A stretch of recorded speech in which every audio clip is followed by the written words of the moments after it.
apakah perasaan minder yang berlebihan itu termasuk dalam penyakit kolbu dan bagaimana cara mengobatinya menurut ilmu kolbu? Ya, minder itu dia tidak langsung berkaitan dengan kolbu, tapi dia berkaitan dengan nafsiyah. Ya. Jadi tolong dibedakan kolbu, nafs dengan ruh. Ya. Kolbu itu sentral, yang dia ada yang berhadapan dengan akal dan nafs, ada yang berhadapan dengan ruh. Nah, jika dia berhadapan dengan akal, disebut dia berpikir. Jadi kalau kolbu itu channelnya lagi ke akal, dia nanti berpikir. Kalau dia ke nafs, maka di situ ada karakter-karakter nafs. Nah, nafs ini kita sudah sebutkan dalam kajian yang beragam, ya. Ada banyak karakternya, ada karakter hewani, ternak, hewan ternak. Nah, itu karakter ini yang biasanya minder.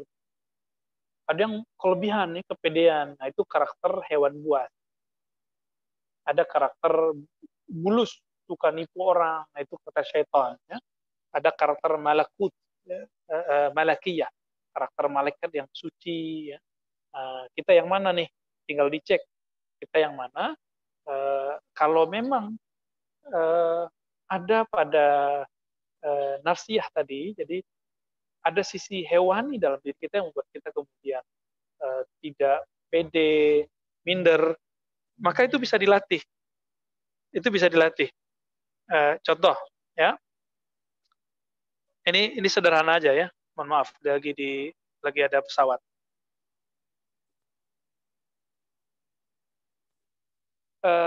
Hari-hari dulu sebelum itu dilarang, kita sering lihat ada apa yang disebut dengan topeng monyet. Nah, masih ingat nggak teman-teman? Ya? Topeng monyet. Emang topeng monyet terus dia ada main sepeda-sepedaan. Emang dia ditakdirkan bisa main sepeda? Enggak. Tapi kenapa bisa naik sepeda? Karena dilatih. Jadi hanya ada satu cara untuk menghilangkan rasa minder, yaitu berlatih. Hanya itu caranya, nggak ada lebih. Namun orang berlatih itu jangan hanya berlatih performa. Dia harus berlatih jerawannya dulu, dalamnya dulu. Jika dia ingin menjadi public speaker yang berkaitan dengan keagamaan, dia harus dalami dulu keagamaannya sehingga penyebab keminderannya hilang.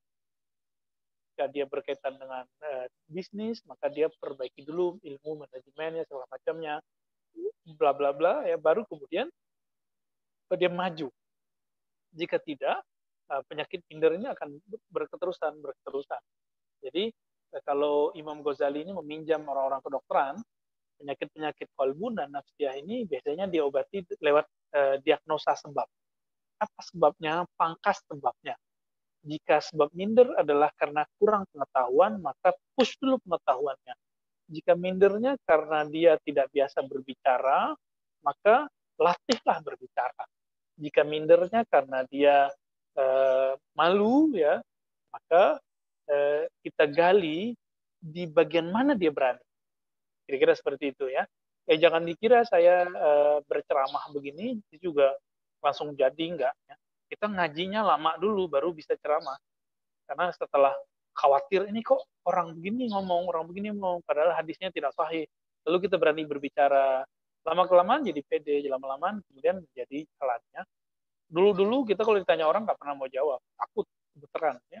Melihat kata orangnya dengar langsung gemeteran. Jadi itu proses, berlatihlah, insya Allah akan hilang nafsiyahnya itu. Ya, lanjut.